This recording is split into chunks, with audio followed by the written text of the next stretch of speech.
And thank you for coming out on a Saturday in the middle of your summer vacation. I was a little concerned, thinking most people are going down to Florida. As I was driving down 65, I'm thinking not everybody's coming here for sure. I think they're all going to Florida. And I was right. But this is a great turnout. I will go over my presentation, and I usually do not do this. I usually save the Q&A for after. But at any time, if you feel the urge to stop me, raise your hand, and I'll take questions or comments during the presentation, okay? I want to make this interactive, I want to make it fun, hopefully educational. And when I do these speaks at libraries, I get a lot of children, and I tell them, read, go to your library, check out the books, go online, go out in the woods with your family and friends and do your research. Don't take my word for it. Definitely don't take the internet's word for it. There's a lot of hoaxes on there. So you really need to do your own research on this. I just ask you to have an open mind. I am not an expert. I don't believe there's any really experts in this field. Otherwise, we'd have a Bigfoot, in captivity. So there's a lot of unanswered questions, and I'll present some of our research, some of my beliefs.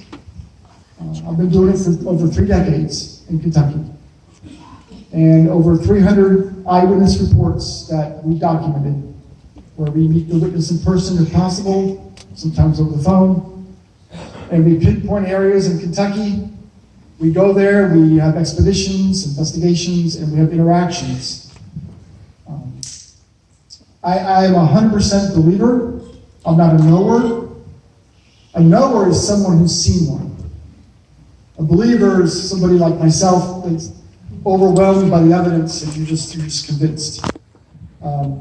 No, I have never seen one up close. I've been close. And I'm a chicken, I'll tell you. Every time I get close to them, I leave the area. And usually it's 3-4 miles back in the woods, and they're coming close, and I know how big they are. Even though I know in my heart they do not want to harm us. They will intimidate us for sure. I'll talk about some of that today. But in over 300 reports, I've never taken one where Bigfoot has hurt a person in Kentucky. Not one. They scare them pretty good, but never hurt us. And I really believe they want to be left alone. And that goes to my first slide, which talks about our mission statement. And hopefully this will come up. It did, yay. We want to protect them. And I get the question all the time, why on earth do you need to protect them? They're doing just fine on their own. Right? Leave them alone. We need to protect their habitat. As I speak, deforestation, urban sprawl, their forests are dwindling, not only in Kentucky, but around the world. So pretty soon, when they have no habitat, they can't reproduce, they can't live, et cetera, they're going to go extinct. So if we could protect some areas, maybe we could protect them. So that's one of our goals. We do believe Bigfoot is a flesh and blood, yet to be discovered hominid. That doesn't mean we're correct in that theory. There's another whole theory out there that they are supernatural, and I'll get into some of that today. We don't have all the answers to this, but I'll present as much as I can. Again, stop me anytime. So we're way up there in sightings. People don't realize, they look at the BFRO, that's the national database. They don't have that many reports. But if you take the KBRO, which is the Kentucky Bigfoot Research Organization, our reports, and combine that, we're the top 5 in the country. A lot more than people realize. Every county almost has reports. There are reports that are not on here because they don't want their information out there. They don't want trespassers. They don't want the media, hunters, Especially if you go over to the eastern part of Kentucky. There's reports there, we've talked to people, but they don't want to go public, and I don't blame them. They want to be left alone, and we respect that. So we do have a lot more reports than this map shows. All right, your typical Bigfoot, 7 to 8 foot, reddish brown hair. Okay, so, trick question. Let's see who knows this. What color is the Yeti? White. No, that's right, not. What color is the Yeti? Gray. That's a good guess, too. Let's see. Brown? Yeah, reddish brown. The Yeti's reddish brown. Because when all the continents were connected, my belief is the Yeti, the Bigfoot, came across the Bering Strait land bridge with all the other animals to North America. So Bigfoot is like a cousin of the Yeti, so to speak, so it makes sense. We do have other reports of gray ones, white ones in Kentucky. And maybe the gray ones are just older, right? Like us, like me. A couple of things that are important that I like to bring up. Every eyewitness encounter that's a close encounter, the witness describes a wide hooded nose. Not like a gorilla, right? And that's another belief that the reason why I think they're closely related to us. It's a hominid closely related to us. It's not a gorilla running through the woods in Kentucky. If it was a gorilla, we'd have it in a cage by now. These things are highly intelligent. I like to say they have a high environmental IQ. I think I made that up. I should coin that term. Meaning they adapted over thousands of years. Their senses are far superior than ours. They're the ninjas of the forest. I did not coin that term, somebody else did. But they know when you get out of your vehicle. So don't walk out there with camo and flashlights like the mountain monsters do. That's not going to work. Okay, they know you're there. But we will tell you this, when you want to have an encounter, your best way to have one is to act natural, have fun, laugh, play music, cook food. They want to check you out. They're curious. They want to see what we're doing. We're their entertainment. We're their TV, right? We're in their living room. So they want to come see you, and sometimes you get a great interaction with them. And I've had many interactions with them. Don Bigfoot Neal's here, Don Atkins is here, and some other researchers are here. They have had wonderful interactions too. And I'll talk about some of those today. A lot of these interactions, you can't always say it's a Bigfoot. You hear the return tree knocks, you hear the whoops, the tree pushed over. You can speculate. You can rule out every other animal. And probably it was a Bigfoot based on everything that's happened. But we can't for sure say that was a Bigfoot. But anyway, it's still fun to go out there and do this sort of thing. And I'll give you tips if you guys want to get out there on things that have worked for us. One other thing they talk about here, a lot of witnesses describe walking with a gliding motion. Almost like they're on skates. We get witnesses like that never believe in Bigfoot. They don't watch TV. They don't even have the internet. I think Dawn, the lady who saw the one laying in the road, remember that one? Right. And she said it stood up without using its arms, and when it walked, she said it was gliding on skates. And she didn't know about Bigfoot, and didn't follow the Bigfoot research, didn't know a lot of these things. The other thing she added was it stood up from a laying position without using its arms. A lot of people don't know that.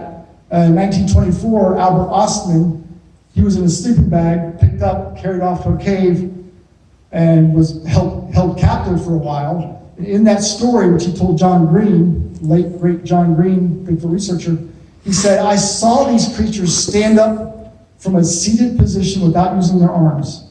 He said it was remarkable, their massive legs and their agility. Well, a lot of researchers didn't know that. And this lady who lived out in the country didn't know that. And she said this thing stood up without using its arms. So I love stuff like that when we connect the dots. And it just adds credibility to some of these eyewitnesses. Okay, who's heard of Dr. Jane Goodall? Most everybody, world-renowned primatologist, right? You know, 10 years ago, these scientists would never come forward and admit they believe in Bigfoot, right? They lose their funding at the university, they lose their credibility. Now there's enough evidence out there where both of these famous, well-respected researchers believe in Bigfoot and study them. So this topic just came up again. There's always hoaxers that claim to be the hoaxer. Now think about it for a second. They want the attention. So anything they can do to stir the pot, you know, oh, it was me in the Bigfoot suit, it was me. They want their 15 seconds of fame. It just recently happened again on the internet. I'm not going to go into it, it's false, but they keep trying to debunk this footage. And to date, it's the best Bigfoot footage yet. And it was in 1967. Roger and Patterson filmed a female Sasquatch, which we named Patty, after Roger Patterson. Couple things about the video, which I'll show you a brief clip of it. The leg ratio, upper to lower, is nowhere near the ratio of a human. So what that means is a person cannot be in a suit and bend their knee at the same spot where she bends her knee. Now, there's a lot of things with the video too. In the video, there's a hematoma on her thigh. You can see that bulge out and go back. If that was a suit, you wouldn't see that bulge out, you know, from the muscle and go back as she walks. And you can see the muscles contract, et cetera, et cetera. So it's still the best footage. And my helper in the back, if you could click the middle of the slide, please. Bigfoot's got her. Maybe. My helper, there she goes. Click the middle of the slide, the middle. There you go, click. Just push the mouse, there you go. You got it. There it goes. A little slow. She was faster than that. These are just some frames from the footage. You can go on the internet and watch dozens of these videos that have been analyzed. Here's an interesting fact. Which controversial, you can say that word, video, of all videos in the world, not just Bigfoot, which one has been analyzed the most? What would you take a guess? What video has been analyzed the most ever? Yes. The JFK assassination is number 1. Guess what the number 2 video is? Right behind me. Only the JFK assassination has this been analyzed as much.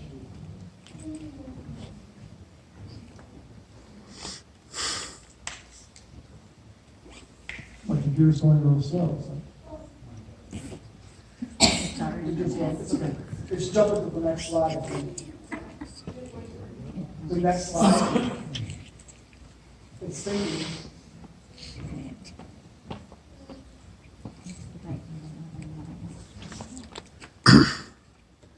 Anyway, regarding Patty, that footage there, there's a copy of her cast up here, actually. They casted her track right. Bob Gimlin was smart enough to know to go back and cover up her tracks. There was a storm coming, so they wouldn't get rained on. And the next day, they went and made casts of all her tracks.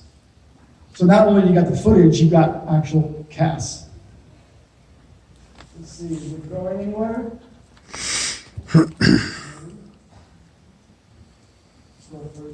The circle of death. I'm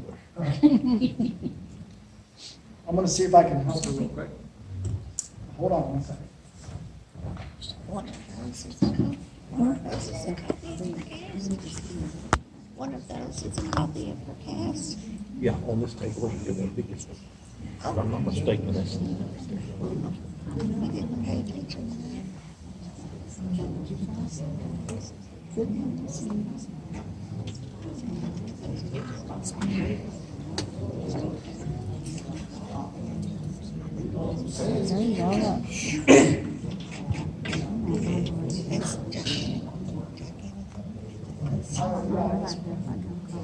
All right, so this gentleman is Bill Munn's Hollywood Special Effects. He made a replica of Gigantopithecus. Giganto lived as little as 100,000 years ago in Asia. We have fossils of Giganto, which we believe Giganto was an upright ape, based on the way the skull sat on the spine. I guess scientists can tell this he walked bipedally, and we have fossils of her. On the other side of the screen is Dr. Jeff Meldrum, anthropologist, PhD from Idaho State University. This is a skeleton they made with a 3D printer of a Sasquatch. That skeleton is 8.5 feet tall. If that was a living, breathing Sasquatch, how much do you think it would weigh? 600? Close. 800. 1,000. He got it right on the head. 1,000 pounds, half a ton. That is a big creature. All right? And I've come close to one, which I think was close to 1,000 pounds, a big boy. And when it bluff charged, I got out of there because I know how big these things are. Even though I know it's not going to hurt me, I like to think it's not going to hurt me, I still leave the area, which a lot of us do. But they've got to eat a lot of food. And I get the question all the time, are they nocturnal? What do they eat? Blah, blah, blah. They eat anything they can. They're omnivores. They'll roadkill. They will dumpster dive. They've got to consume a lot of calories. Their main goal is to avoid humans, eat, so they need shelter. They need a good habitat where they can stay away from us. They got to reproduce too. And sometimes when they need some of those needs, need to be met, they venture out. And sometimes they cross roads, and sometimes we see them because we have thousands of reports each year. So we are seeing them. It just wears the body, right? Where are the bones? I'm going to get into that. So in 2005, the first chimp fossils were found. That's not long ago because this chimp and ape fossil record is very sparse. Likewise for Bigfoot. Where these creatures die is not conducive to preserving bones. So we don't have a lot of bones of them. Okay, what does a sick apex predator do? What do you think a sick apex predator does? They go off and hide. Yes, ma'am. They go off and hide. They go off and hide. Well, if it goes off and hides, right, and these deep hollers and these ridges in Kentucky where we don't want to walk, it's too much work, right, and they die, in a sense, they could be hiding their bones. They're not going to die right by a trail in Mammoth Cave. Oh, look, there's a Sasquatch skeleton, right? They're going to go remote. Well, guess how long it takes for every bone to vanish, on average? How long would you think a bear skeleton would vanish? How long? Probably a year. Days. 2 months. 2 months, 1 month. 1 month. 1 month. They did a time lapse of a deer carcass. They put the camera on it. In 1 month, every part of that deer was gone. From scavengers, etc. There's video online of a deer eating another deer's bones on a game camera. So they like the bones, they eat them. So the bones don't last long. And we do find them. I'm going to get into some bones we found recently. Just in the last 2 weeks, I'm going to talk about some bones we recently found. So we know we have all these hominid fossils, right? These are replicas of some of the hominids. Again, I think they're more over here. They got hooded noses. They're closer here, less likely here. Closer to humans. And every year we have new species, right? Thousands of new species every year. And you're like, yeah, but they're microorganisms, they're plants. No, we have new mammals every year.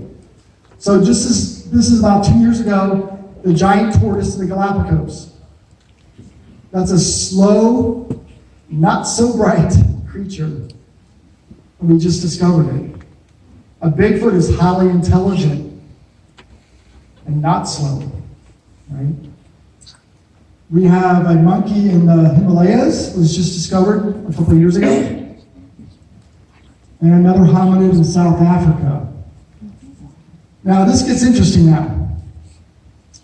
So, this is about a year ago. We found another hominid in the Philippines. A brand new hominid we found. That makes 7 hominids on this planet in the last 50,000 years.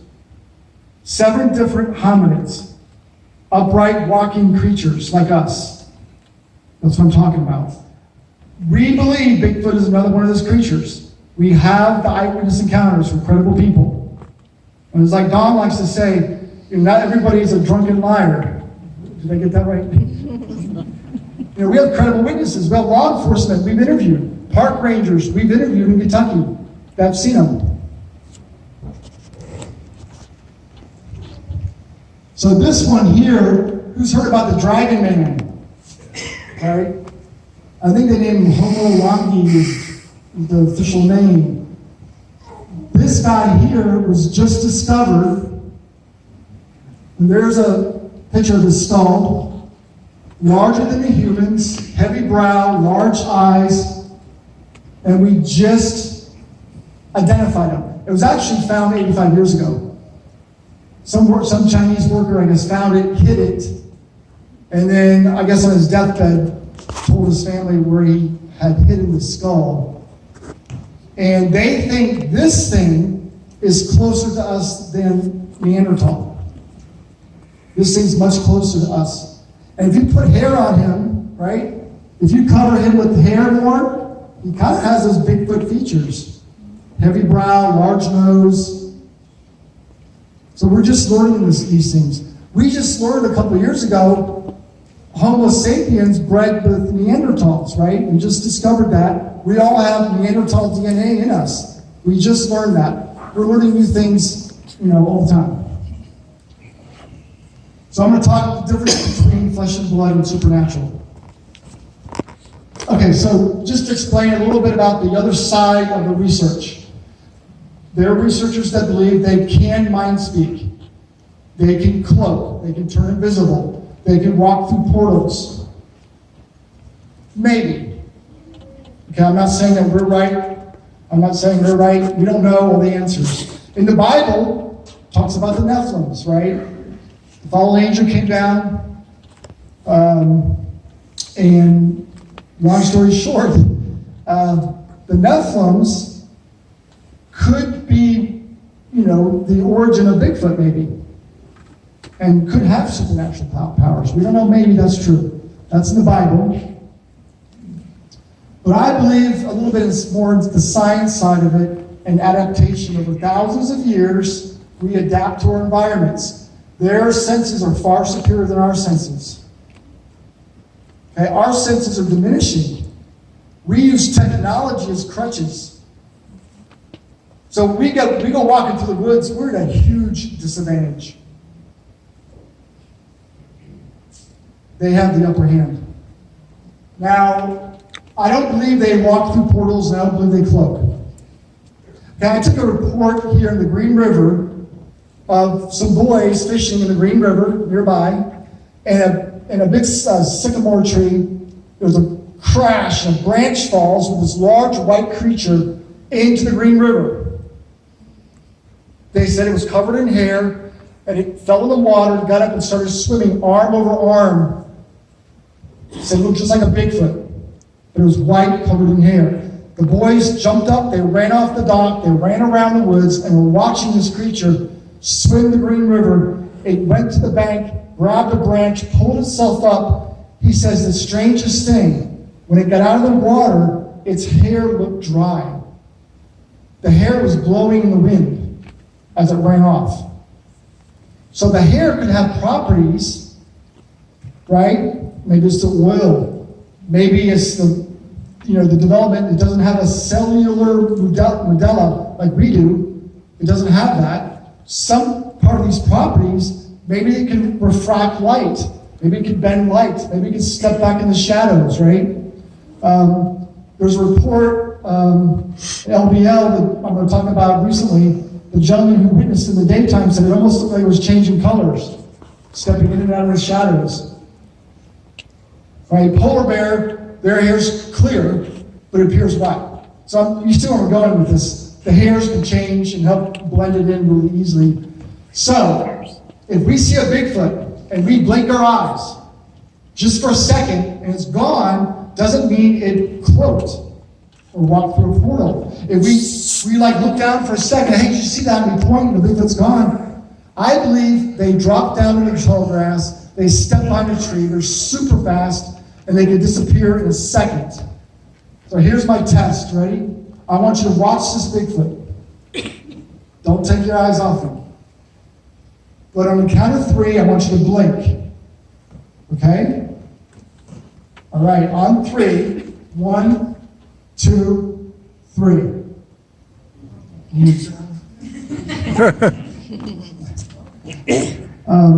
This is from the point they can vanish. We believe they do drop down on all fours a lot. We got reports of them going down on all fours quite a bit, and tall grass, etc. So where are the pictures, right? All these game cameras. Surely there should be some pictures. I'm going to show you some pictures here in a second. And if you're recording, I'd like you please not to share a couple of these pictures. If you don't mind, don't post these pictures online. 2 of these pictures, the individuals asked me not to share these pictures online, but I am allowed to show them to you, okay? But on the whole, though, we believe they can see the IR, the infrared. Think about this. If you're nocturnal, right, you've adapted over thousands of years to hunt at night when we're asleep. Surely they can learn to see at night, and your eyes can adapt to see at night, right? You think that would be too far-fetched. If you've ever seen IR, I've had 3rd-generation night vision before, and I've seen it. It looks like a flashlight. And if they can see that, and they see the camera going off over there, I'm not walking over there. Something is shooting off. I'm not going that way. So they avoid cameras. But sometimes they slip up, right? They get preoccupied, they're having a bad day, and we get pictures of them. So this one is a famous one called the Jacob's photo. It's on the BFRO's website. This one you can share because it's on their website. People out there, the skeptics, say it's a bear. They've analyzed this. They measured the limbs. The limbs are much too long for a bear. There's no muzzle. When you zoom in, you don't see a muzzle. It's a round head. Okay, I believe this is a juvie, a young Bigfoot playing, like we do, like kids do, looking through its legs. I don't think a bear would even do that. There's more pictures too. That was in Pennsylvania.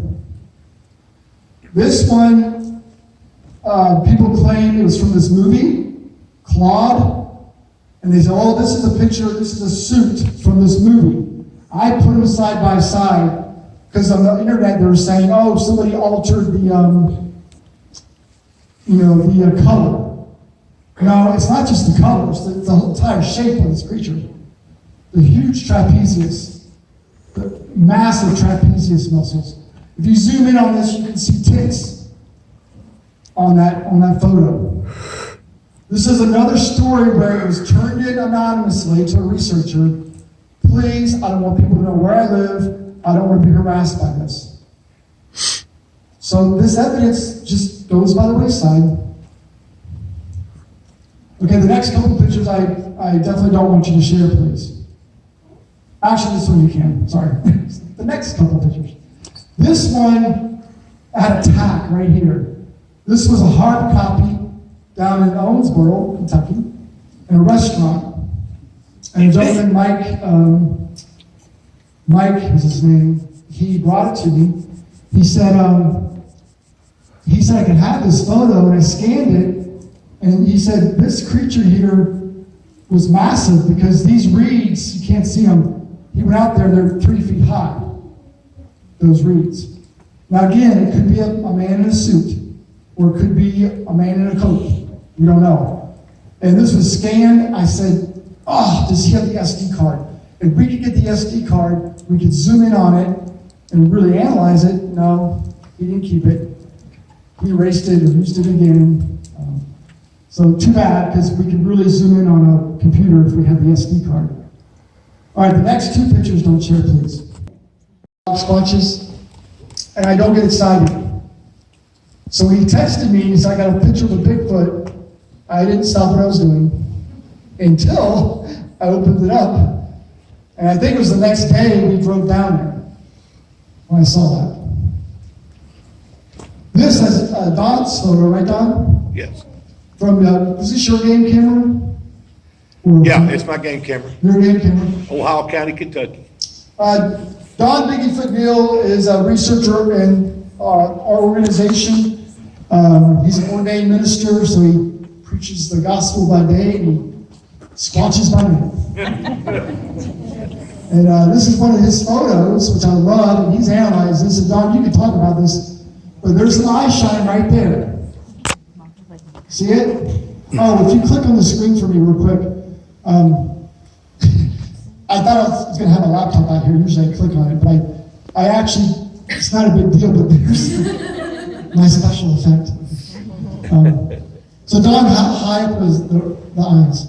We went back and recreated it a few days afterwards. Took people with me, and the eye shine is at 7 foot 3 inches. And in the daytime, if you're here looking, that's a trail. So there's no tree limbs over it except maybe at 20 feet high. And it's a path going back to the Green River, but it's an open, like a big hallway, like a big tunnel that goes back through there. So there's no owl or anything on a limb at that height right there. Again, it's interesting. So if you rule out everything else, what could that be? So here's some new encounters recent. This one I love because the lady called me, and she was an older lady, reminded me of my mother, my late mother. And whenever my mom would call, it was so cute. She would tell me everything she did from that morning till that night, until she got to the actual story. And this lady did the same thing. You know, she's telling me she woke up and what she had for breakfast. And by the time the evening came around, she had to take her little dog out for a walk. And she goes, you know, my dog's a biting dog. Everybody knows it. And it did not make a sound. It sat right by my leg and did not make a sound. And this big thing was in my yard. It was 100 feet away. That's me standing there. I'm standing exactly the distance from where she stood. Her porch light was on, the neighbor's porch light was on, had long, hairy arms, typical Bigfoot description, standing in her yard.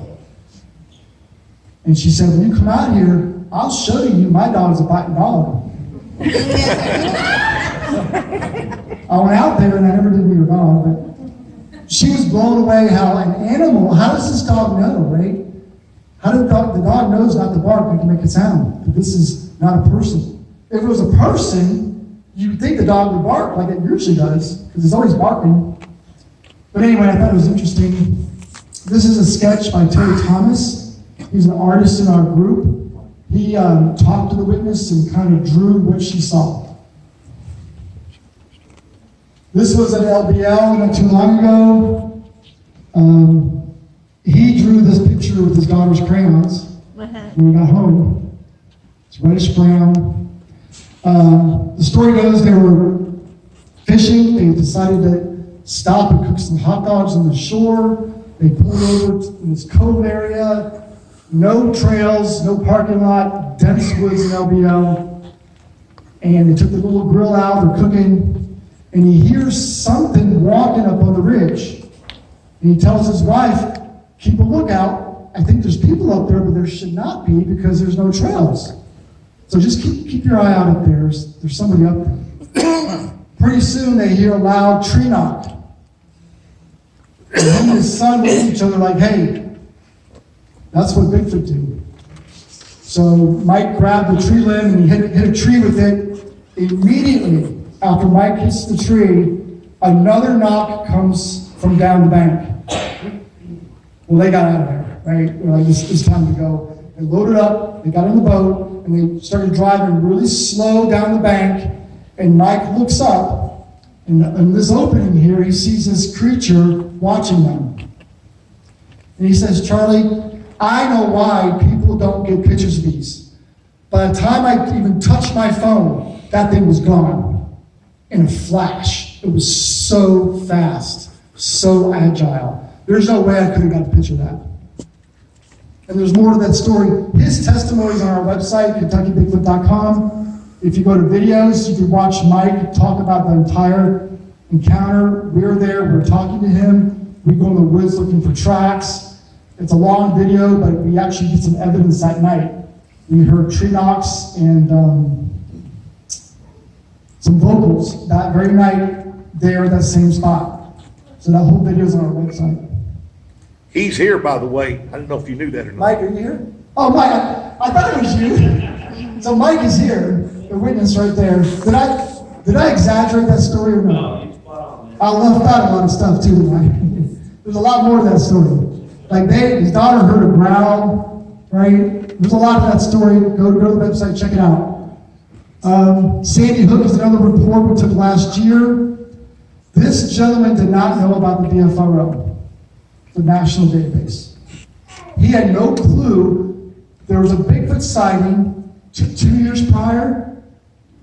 2 years prior in the same road. He had no idea that a Bigfoot was seen there as well. Contacts me. I meet him the same day. Where it was standing, you could see large impressions right where he said it was standing on the road. And we had to drive our trucks and pull over and get out and walk through this tall grass to get there. Just a random area. I pulled back the grass to get tracks. Could not. I was hoping to cast some. But this is the location, okay? So his sighting was here. Again, it was on this field, this really thick grass is where those two impressions were. Jack Smart, the BFRO, another road crossing right there. 2 years prior, a different witness saw one. I love that. I love, connecting the dots. This one it was a long time ago, but it was recently reported. Don, did you both do an interview, the radio interview that day in Russell? Was it Russell Springs? Yeah. I think that's right. Russellville. They did a radio interview talking about Bigfoot and such. And do you know there's some people out there now that still don't have the internet? They still have those old transistor radios with the knobs and turn. And I'm assuming this gentleman was listening to the radio that morning, heard Don, and he goes, I need to call that number.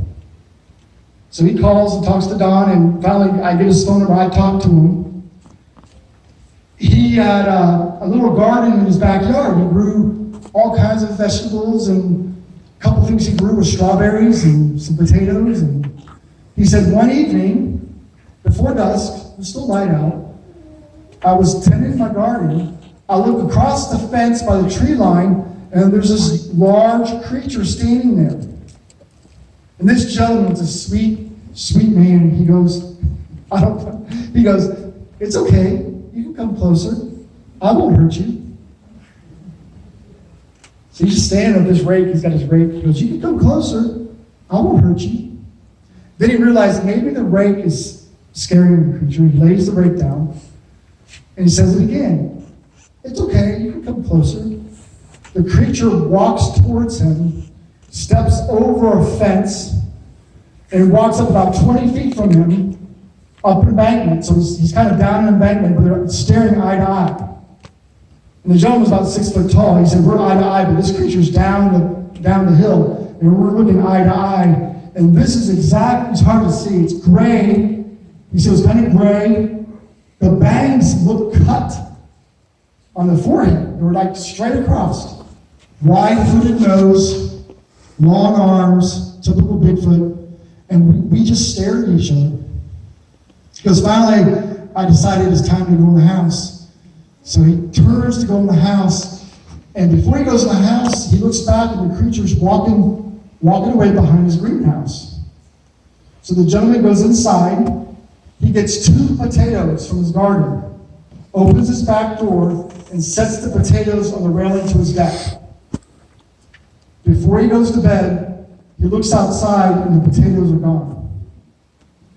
So did this creature come back up and take the potatoes? We don't know, but we like to think so. But again, this is one of many close encounters where 2 things: did not hurt him, had a wide hooded nose like a human. Okay, so Kentucky, when I moved here 35 years ago, I realized everything is determined by counties. What county are you from? Who knows what the Bigfoot down in Florida is called? Skunk Ape? Yeah, Skunk Ape. I'm sorry, they didn't raise their hand today. Sorry. Skunk Ape, right? Who knows what the Bigfoot in Ohio is called? Grassman. I heard a lot of people say grassman. Right? Well, in Kentucky, we did not get the memo on what to call these things. Every county has their own name. So here's a few of them. Oops. Go back. There. Pretty comical. Pretty creative.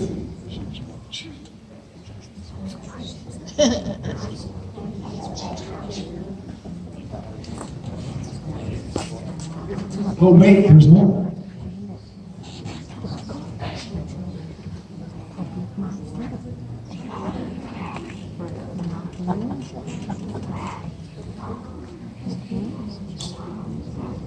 I'll talk about a couple here. Howdy is a good one because he was seen in the 60s by Mr. Tyndall.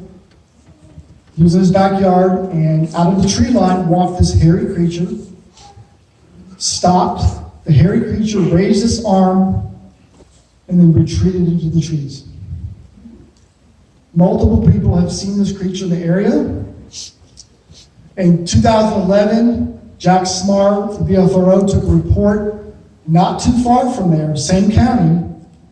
2 teenagers saw the same creature walk out of the tree line and raise his arm and walk back in the tree line. What's interesting, they said the creature was not in the best of shape. Usually Bigfoot is muscular and big. They said this guy had a protruding belly. Guess what is right there? Right behind the guy's backyard, basically. The Wild Turkey Distillery. I'm not making it up.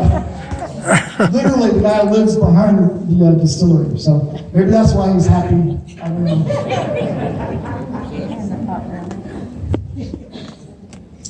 Who's heard of Daniel Boone killing a 10-foot tall hairy man? It wasn't until the last year of his life. He wasn't proud of it. He talked about killing this giant called a Yahoo. We have the Daniel Boone National Forest, we have Yahoo Falls, et cetera, in Kentucky. In Washington County, which I came through the way here, the Turtle Man had his sighting.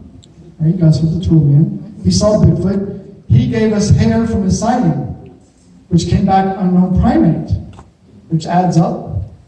He said his neighbor has a giant skeleton, human-like skeleton, massive in this cave, but he will not let you on his property. But people who have seen it ran out scared. The thing was massive. On the outside of the cave is inscribed DB. I mean, Daniel Boone, we don't know, but another case of a giant human-like skeleton we never get to see. You go to the internet, you could Google all the newspaper articles on these giant skeletons throughout the Ohio Valley, which all vanish. The Smithsonian in the 20s, the Smithsonian stopped documenting them for some reason. Is there a government cover-up? I don't know. And I can't say there is, but it's just strange how all these giant skeletons are nowhere to be found now. So this next slide, someone gave me this because they know I do research here.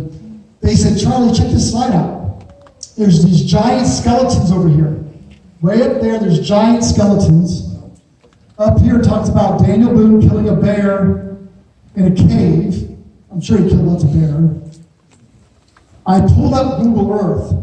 On Google Earth, the creeks are there. Drake's Creek splits from Trammell Creek. These creeks are there. Here's the map. I turned it around, but those creeks are there. This is in Barron County, not far from here. It's like a county over almost. Same area, Lauren Coleman, if you watch any of the Bigfoot shows, he's a world famous cryptozoologist. In his book, Mysterious America, he writes about Monkey Cave Hollow, the same area. So I contacted Lauren. That's He told Warren me where it County. was. Yes. That's Warren County. Warren County. Yeah, You Warren said County, near Barron County. It's Okay. Yeah, it's very close, yes. Monkey Cave Hollow was in his book.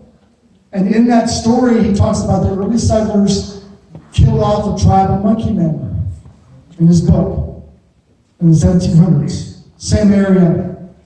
So I parked here, hiked up here, the cave is there. Found the cave. So everything adds up. Where the giant skeletons, where did those go? I couldn't dig up the guy's farm. But a lot of that map was true. Okay, so this is going to get kind of interesting here. I'm going to try to summarize this the best I can. Do you know there's a 5-year study in Kentucky?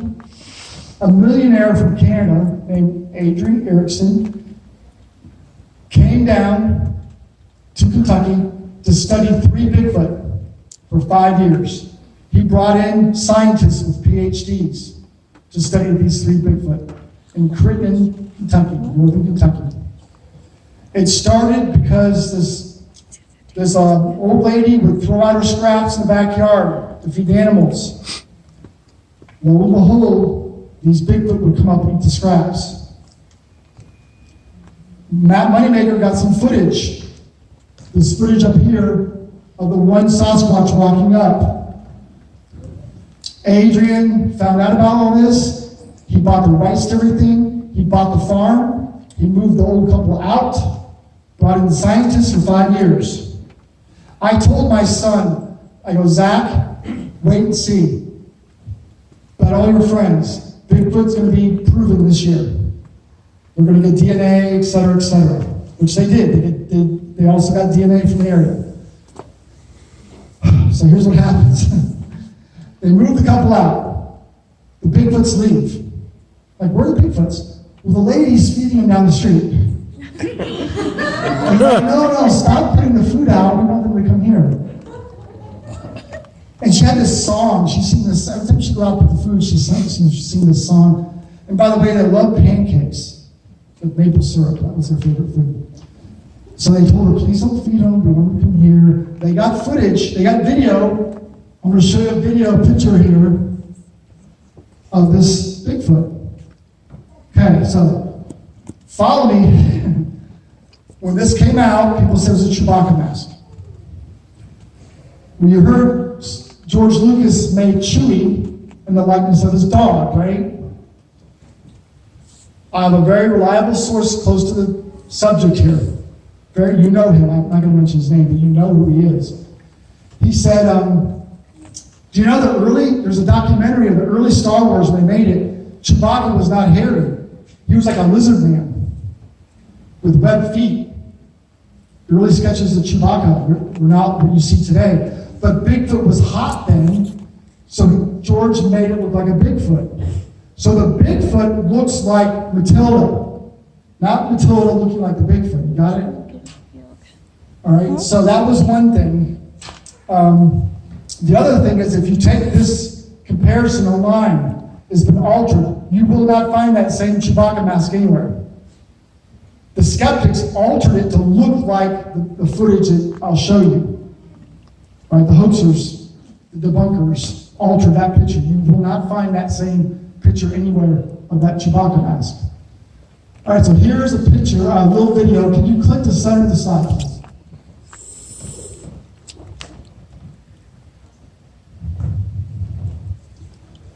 go online and look at this better. There's more clips of this.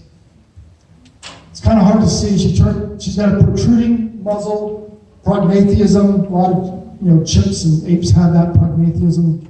She does have fangs, which we do have reports of Bigfoot's showing some canines a little bit. We do have reports of that. Very furry. She's a juvie. She's a young one. So she was furry, like a lot of young animals are furry. So she looked hairy like a Chewbacca mask. All right, thanks. That was in Kentucky, but the thing said North Texas organization, but that didn't mean it was in North Texas. Oh, thanks, Tom. Yeah, somebody else posted that, but that's from Kentucky. There's video of it sleeping in the daytime. Takes 6 breaths per minute. Very low respiration. You see it sleep with leaves on it. But again, all this is thrown out because the lawyers for Erickson and Melba Ketchum, who did the DNA study, the lawyers got involved.